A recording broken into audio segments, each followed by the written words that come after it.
Alright, hello everyone. I've been playing some season ticket baseball. I haven't played in about a couple of years, and I played a game yesterday just to try and remember how to play. I pulled out the 76 Cubs and the 76 Mets, and I played a game at Wrigley, and the Mets won at 10-2 behind Tom Seaver. Seaver had two doubles and a homer in the game as well, so it was a weird game. But it was at Wrigley. I'm going to play a game now, same teams, but I'm going to play at Shea. And it's going to be Jerry Koosman for the Mets against Rick Russell for the Cubs.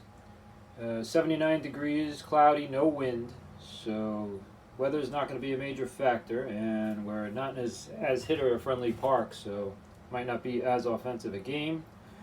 But we got Jerry Koosman on the mound, we got Jose Cardinal leading off, and let's see what happens.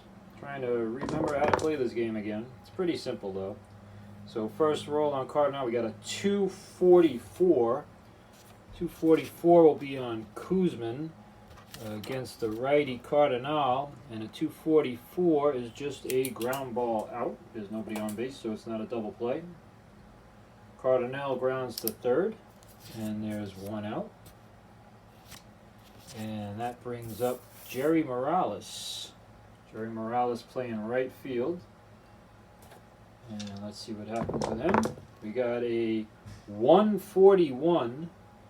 141 also on Koosman's card. A 141 is a strikeout. So Koosman gets Morales for his first strikeout.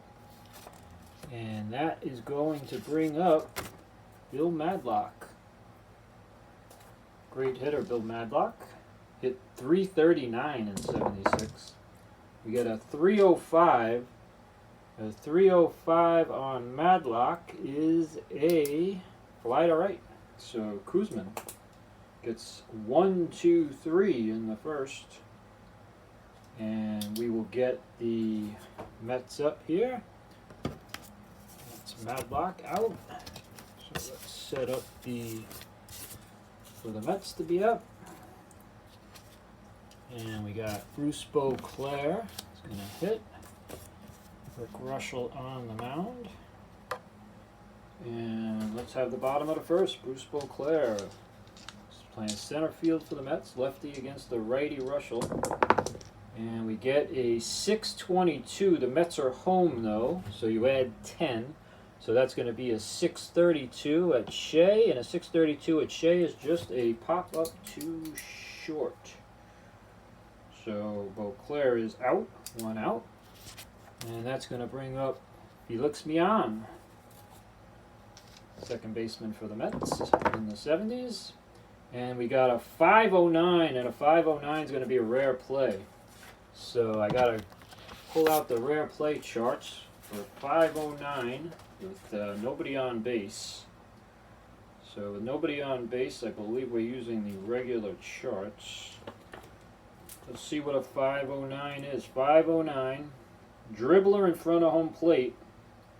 Batter safe at first on throwing error by catcher. So there's no runners on base here. So that is a dribbler in front of home plate. Batter safe at first on a throwing error.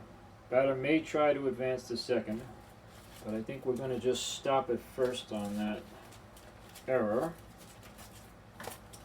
So Millan is going to reach on an E2. Let's just see, Millan, he's a 2-speed, yeah. He's just going to be happy getting on base on that E2.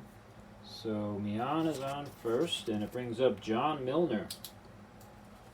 15 home runs in 1976. Runner on first with one out. Russell has to work around an error now. We get a 469.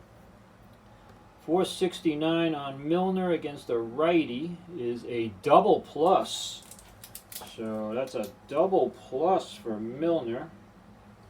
And let me just check, the double plus is scoring from first base is Millan. So Milner drives in Millan from first base with that double off of Rick Russell, and the Mets take a 1-0 lead, and they're picking up where they left off with the first game when they scored 10 runs. Now we got King Kong Kingman, Dave Kingman. hit 37 bombs in 1976. Got Milner on second with 1 out. And we got a 599, and that's going to be a problem. That's the right fielder is Morales.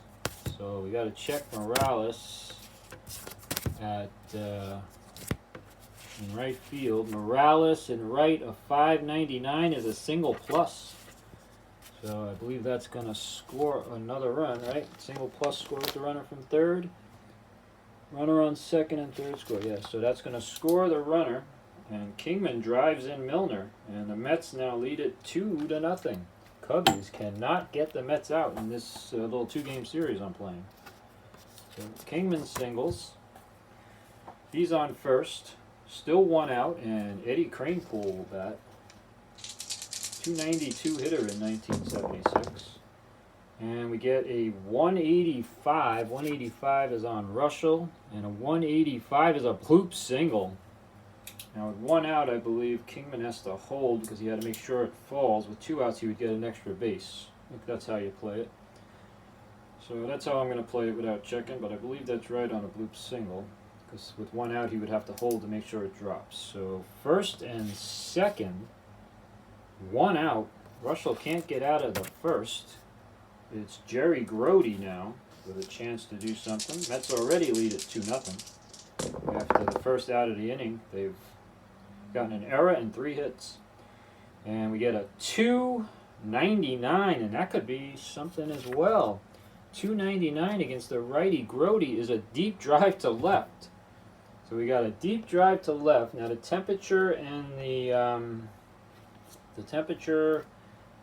the wind did not affect the drive, I don't believe.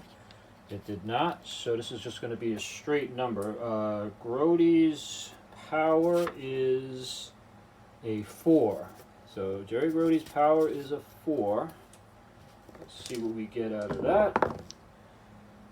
We get a 7 and 4 is an 11. And it was a deep drive to left. And that's just going to be a fly out to left, and it doesn't affect the runner on second base. So Jerry Grody flies out to left, gives Russell a little scare, but the drive to left dies on the warning track, and Grody is out. Runners stay at first and second. There's now 2 out for Wayne Garrett.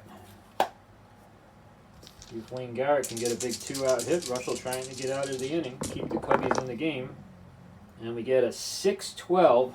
Mets are home, so it's a 6-22.